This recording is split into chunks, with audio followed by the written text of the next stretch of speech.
인생을 살아가는데 최상의 방법은 물처럼 살아가는 것이다. 상, 선, 약, 수. 상선약수란 최상의 선은 물과 같다는 뜻으로 노자의 도덕경에 나오는 말이다. 상선이란 가장 이상적인 생활 방법을 가리킨다. 이상적으로 살아가려면 물의 상태에서 배우라는 뜻의 말이다. 가장 좋은 것은 물과 같다. 물은 만물을 잘 이롭게 하고도 그 공을 다투지 않고 모든 사람이 싫어하는 곳에 있다. 따라서 거의 도에 가깝다. 몸은 낮은 곳에 두고 마음은 깊은 곳에 두며 베풀문 인내에 맞게 하고 말은 신의가 있게 한다. 정사는 자연스러운 다스림에 맞게 하고 일은 능률적으로 하며 행동은 때에 맞게 한다. 대저 오직 그 공을 다투지 않으므로 허물이 없느니라. 높은 선, 다시 말해 노자의 도는 물과 같은 것이다. 물은 형체가 없다. 어떤 그릇에 담느냐에 따라서 그 모양이 변한다. 한 가지로 고정되고 경직된 모습이 아니다. 이렇게 저렇게 마음대로 모습을 바꿀 수 있다. 또한 물은 위에서 아래로만 흐른다. 억지로 그 흐름을 거스르려 하지 않는다. 세상 흐름에 자연스럽게 몸을 맡기는 것처럼 아래로만 흐른다. 이처럼 억지로 자신의 모습을 규정하지 않고 억지로 자신의 흐름을 거스르려 하지 않는 물의 속성 같은 게 노자의 도이다. 물에서는 배워야 할 만한 것이 세 가지나 있다. 우선 첫째로 물은 지극히 유연하다는 점이다. 네모진 그릇에 담으면 네모진 모양이 되고 둥근 그릇에 담으면 둥근 모양이 된다. 그릇에 따라 모양을 바꾸어 나가며 조금도 거역하는 법이 없다. 둘째로 물은 스스로를 높이려 하지 않고 낮은 곳으로 흘러간다. 그것은 곧 겸허이다. 결코 자기를 과시하려는 법이 없다. 셋째로 무서운 에너지를 비장하고 있다는 점이다. 급류가 되면 아무리 크고 강한 바위라도 밀쳐내고 부수기까지 한다.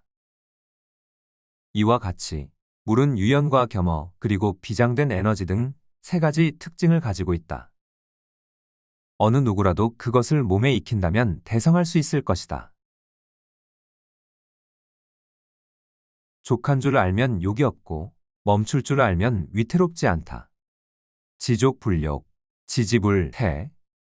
노자 도덕경에 나오는 구절로 만족함을 알면 욕됨이 없고 멈춤을 알면 위태함이 가히 오래갈 수 있다는 말이다. 더 좋은 것, 더 높은 것, 더 귀한 것. 이런 식으로 가다간 끝이 없으며 적당히 멈출 줄 알아야 욕되지 않고 위태롭지 않고 그래야 오래갈 수 있다는 글이다. 부족하다 할 때 손을 뗄 줄 알면 욕을 당하지 않고 머무를 줄 알면 위험을 면한다는 뜻의 말이다. 노자가 주장한 처세 철학의 백미로서 지, 족, 지, 개라고도 한다. 노자가 여기서 경고하는 바는 내가 우선이라며 나서는 태도, 이익이 된다 싶으면 남이야 어찌 되든 간에 시약을 쓰고 덤벼드는 태도이다. 왜 그렇게 하면 안 되는 것일까? 결국 주변 사람들로부터 반감을 사게 되어 그나마 차지한 이득도 오래 지속될 수 없기 때문이다. 자기의 이익을 추구하려면 필히 상대의 이익도 배려해야 한다. 자기 혼자만의 이익을 추구하다가는 결코 바람직한 결과를 얻을 수 없다는 말이다. 그러나 개인이든 나라든 이 점을 소홀히 한다. 국가 간의 무역 마찰도 그 한해라고 할 수 있겠다. 노자의 이 구절에 깊이 귀를 기울였으면 하는 마음 간절하다. 사람을 잘 부리기 위해서는 먼저 공손한 태도를 취하라. 선, 용, 인, 자, 위, 지, 하. 사람을 잘 부리는 사람은 상대방에게 공손한 태도를 취한다는 말이다. 용인은 사람을 부린다는 한자어이다. 우리는 사람을 부리는 방법을 용인술이라고 부른다.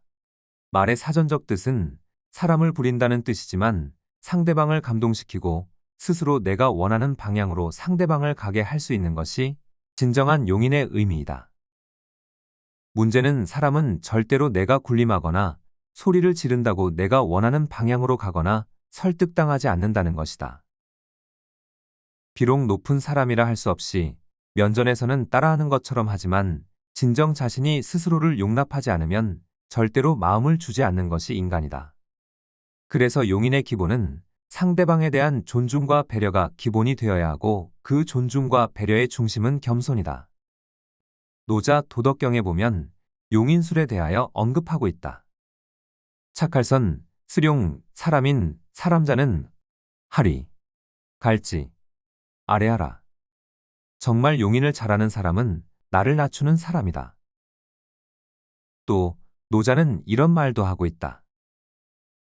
뛰어난 지휘관은 무력을 난용하지 않는다. 전쟁을 잘하는 사람은 감정에 이끌려 행동하지 않는다. 이기기를 잘하는 사람은 힘의 대결을 삼간다. 이것을 노자는 부쟁지덕이라고 불렀다. 힘을 과시하거나 남용하지 않는다. 어떤 상대방에게도 겸허한 태도로 나온다. 그런 리더가 남의 위에 설 수가 있다는 것이다. 나만이 할 수 있다며 앞장서려는 사람은 반드시 배척당한다. 가령 힘으로 굴복시킨다거나 지위로 복종시킨다 하더라도 그것은 표면만의 굴복이여 복종이지 결코 신복시킬 수는 없다. 힘과 지위를 잃는 순간 금방 이반을 당하게 될 것이다. 이런 점에 대하여 오해를 하고 있는 리더가 적지 아니하다. 노자는 무턱대고 겸허하라고만 말하고 있는 것은 아니다. 그 효과를 계산하고 있다는 점에 노자의 위대함이 있는 것이다. 재능을 감추고 세속에 동조한다. 화기광, 동기진. 이 말을 약하여 화광동진이라고도 한다. 노자는 만물의 근원으로 도의 존재를 인정하고 도에서 만물이 생겨난다고 생각했다. 노자에 의하면 도는 그러한 큰 작용을 자기 주장을 조금도 하지 않는 정적 바로 그것이라고 했다. 그러한 도를 설명한 것이 이 화광동진이다. 광이란 재능이라든가 지식이란 의미이다. 진이란 세속이다. 따라서 이 말은 재능을 감추고 세속에 동조한다는 의미가 된다. 인간도 도를 따름으로써 이처럼 큰 덕을 지닐 수만 있다면 아무리 난세라도 꿋꿋하게 살아남을 수 있다는 말이다. 요컨대 자신의 재능을 내세우며 우쭐댄다든가 내가 아니면 안 된다는 착각 속에서 사는 인생은 되지 말라는 충고이다. 끈질기되 조용한 잡초의 정신이라고 해도 좋겠다. 말을 아주 잘하는 사람은 말더듬이처럼 보인다. 대변, 여, 눌.